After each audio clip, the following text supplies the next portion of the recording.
یا تو عباس کے حق کو پہچانے. بے شک. بس دو ہی روایت آئی ہے جاہلیت کے لیے. اگر وقت کے امام کو نہیں پہچان رہا اس کی موت جاہلیت کی, عباس کے حق کو نہیں جان رہا اس کے حق کو.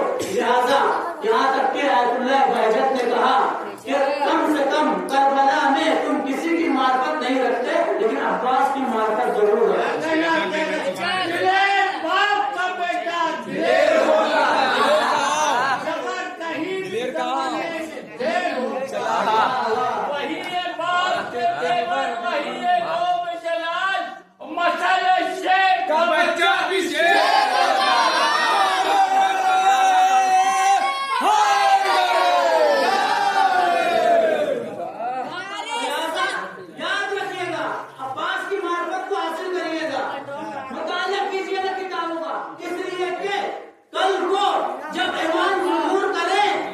اور ساتھ میں عباس کو امام بنائے تو آپ چاہنے والوں سے حضرت عباس یہ نہ کہہ دے کہ تم تو مجھے جانتے ہی نہیں ہو. یا تمہیں بہجت کرنا ہے کہ عباس کی معرفت حاصل کرو, کیونکہ جب امام کا ظہور ہوگا تو امام اپنے لشکر کے لیے آئے لشکر عباس کو بلائیں گے. اور جب ہم امام کے لشکر میں شامل ہوں گے اور سوچیں گے کہ عباس کے ساتھ جنگ کریں تو کہیں عباس یہ بیٹھ کے نہ کہہ دے تم تو مجھے جانتے نہیں ہو. میں کسی موقع پر یہ عرض کیا تھا, آج پھر بات ہے تو کہتا ہوں چلوں کہ ایک دھوبی تھا جو دریا پر جو ہے اپنے گدھے پر کپڑا لاد کر کپڑا دھویا کرتا تھا. بات آگے تو سنیے, بہت عظیم بات ہے, میں کیوں کہہ رہا ہوں. امام کی بھی معرفت ضروری ہے, عباس کی معرفت بھی ضروری ہے. سنیے گا کہ جو آپ نے بہجت میں کہا ہے کہ تم کوئی ہمارا عباس اور امام نہ کہتے کہ تم مجھے نہیں جانتے ہو. ایک دھوبی تھا جو روزانہ کپڑے دریا پر جاتا تھا دھلنے اپنے گدھے پر لاد کر. ایک دن اسے ایک سلوات پڑھا محمد علی محمد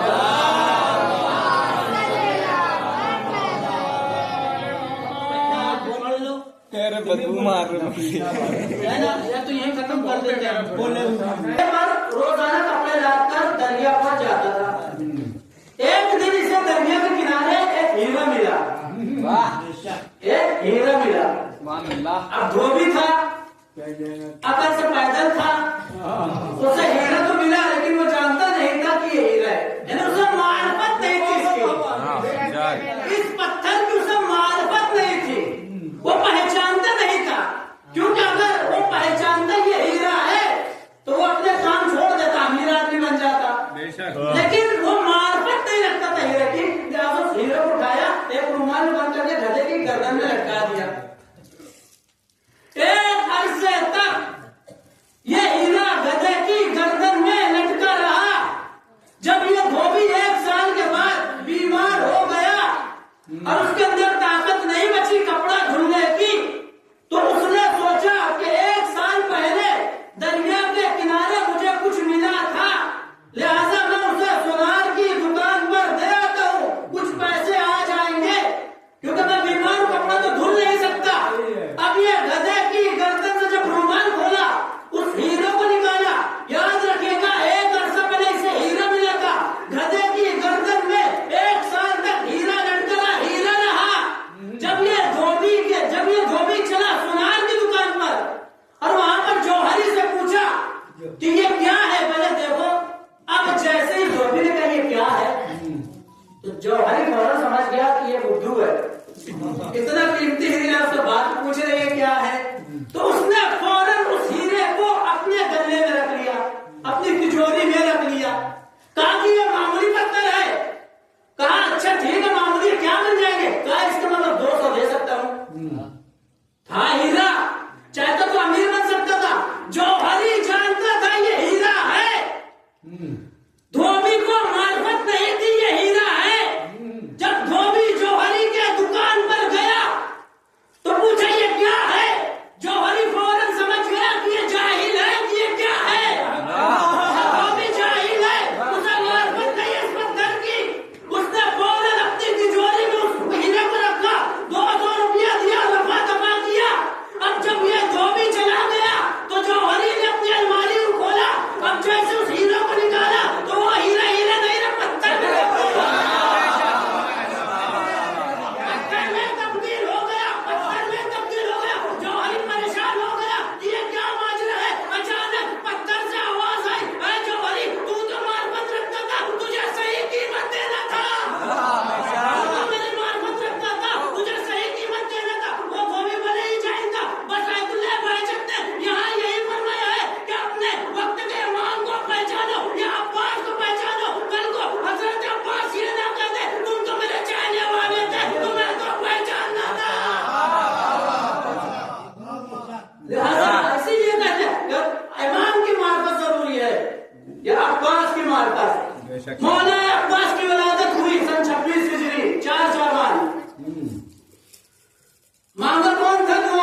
یہ کتابوں میں ہمارے، لیکن دنیا آج ایک چیز اعتراض کر رہی ہے. میں یہ منظر کو اس لیے پیش کیا کہ اس وقت تک عباس تلوار نہیں کھینچے، جب اس وقت تک امام تلوار نہیں نکالے جب تک عباس نہ جائے. اس کو ذہن میں رکھیے گا. دنیا آج اعتراض کرتی ہے کہ یہ شیعہ لوگ مولا حسین کو افضل مانتے عباس سے. یقیناً اس میں کوئی شک کی بات نہیں ہے، امام ہے، معصوم ہے. اور دنیا یہ اعتراض کرتی ہے کہ ان کو جلوسوں میں نظر کریں، حسین کا تابوت پیچھے پیچھے چلتا، عباس کا نام آگے آگے چلتا ہے. بھائی ہر جگہ کا اصول ہے، حسین کا تابوت پیچھے، عباس کا نام آگے. لیکن دنیا اعتراض کیا کر رہی ہے کہ جنہوں نے پوری زندگی حسین کو بھائی نہیں کہا، صرف وہ آقا کہا، ان کو حسین کے تابوت سے آگے رکھا ہوا ہے. یہ شیعہ لوگ بدھو ہو گئے ہیں. یہ شیعہ لوگ کو کیا ہو گیا ہے کہ آقا کا تابوت پیچھے، غلام کا نام آگے. تو میں ان سے کہنا چاہوں گا کہ اللہ تمہیں طولانی عمر دے، اللہ تمہیں اس وقت تک زندہ رکھے جب تک کہ ہمارے مولا ظہور نہ کرے. اس لیے کہ جب ہمارے امام ظہور کریں گے اور عباس آ جائیں گے تو عباس آگے ہوں گے، امام پیچھے ہوں گے. عباس آگے ہوں گے، امام پیچھے ہوں گے. اس وقت بھی لوگ اعتراض کریں گے، اس وقت بھی لوگ یہی کہیں گے اے مولا آپ تو امام ہے، وقت کے امام ہے، آپ کو آگے ہونا چاہیے اور عباس کو پیچھے. آپ عباس کو آگے کیوں رکھے ہیں؟ تو امام وقت جواب دیں گے اے نادانا تمہیں معلوم نہیں، لشکر کا سالر ہمیشہ آگے ہوتا ہے. صلوات پڑھے محمد رسول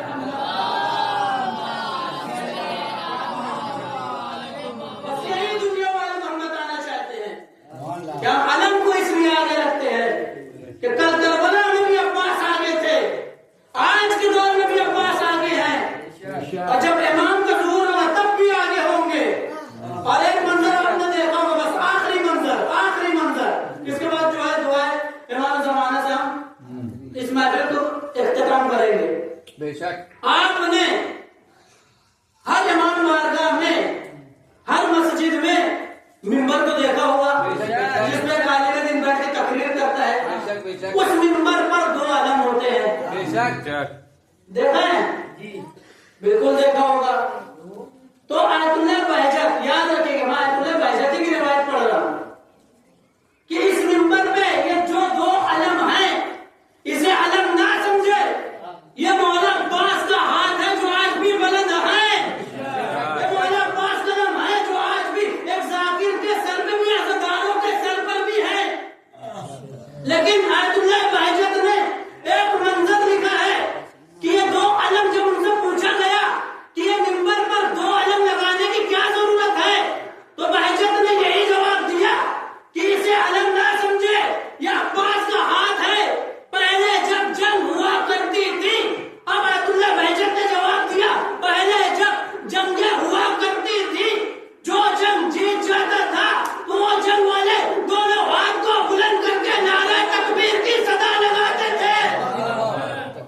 جو بھی جنگ جیت جایا کرتی تھی دونوں ہاتھ کو بلند کر کے نعرہ تکبیر کی صدا لگاتی تھی. بس بہجت نے یہی جواب دیا یہ ممبر پر اسے دو علم نہ سمجھے بلکہ یہ عباس کے دو بازو ہے جو آج بھی دنیا کے کونے کونے پر بلند کر کے اعلان کر رہے ہیں حسین جیت گئے، یزید ہار گیا.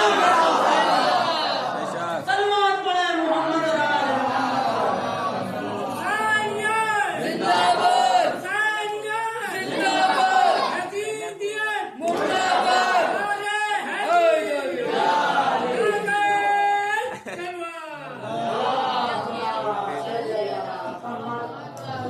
زیادہ عباس کی ولادت ہوئی، مولا کائنات زیادہ تر روایت میں ہے عباس کو جو ہمیشہ کاندھے پہ بٹھایا کرتے تھے اور مدینے کی گلیوں سے گزرتے تھے. یہ وہی منظر تھا جیسا رسول حسن حسین کو کاندھے پہ بٹھایا کرتے تھے. رسول کی تو شہادت ہو چکی، اب اگر اس منظر کو کوئی دیکھنا چاہتا ہے تو علی کی طرف دیکھے. علی بھی ویسے ہی کاندھے پہ عباس کو بٹھائے ہیں جیسے رسول حسن حسین کو بٹھایا کرتے تھے. لیکن عباس جو ہے جب کاندھے پہ بیٹھتے تھے